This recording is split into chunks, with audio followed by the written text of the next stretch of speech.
Child soldiers in Africa have captured world attention.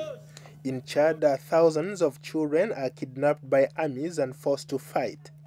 Many were already orphaned by years of civil war, and they find a new kind of family in the military.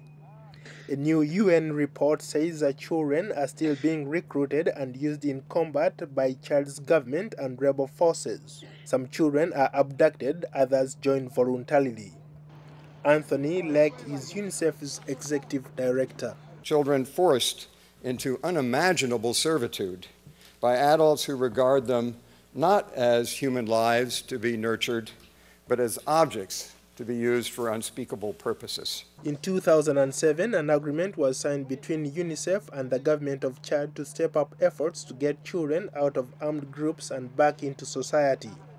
There is a proportion of these children who have been actually trained to kill. A proportion of them actually killed enemies.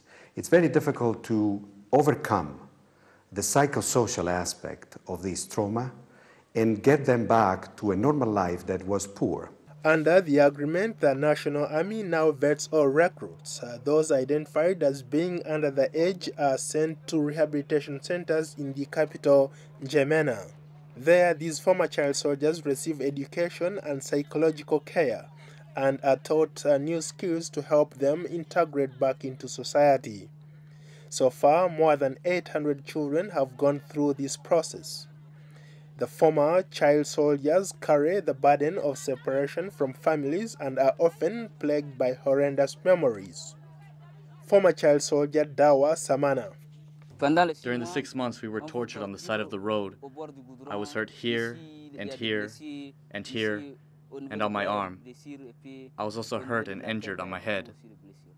19-year-old Suleiman Adam Azak now works at a hotel in N'Djamena, a huge change from the 7 years he spent fighting with a rebel group in eastern Chad.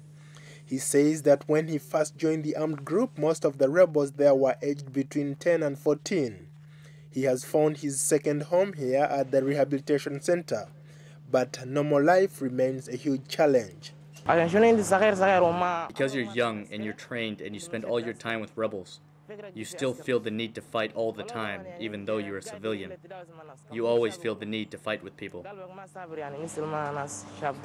Human rights activists say that returning to normal life is very difficult for former child soldiers. Suleiman and others like him now have a new take on life. Employment is key, being able to earn a living and take care of basic needs. But even as these former child soldiers attempt to fit back into society, social workers say their psychological return to normal life can be far a long journey.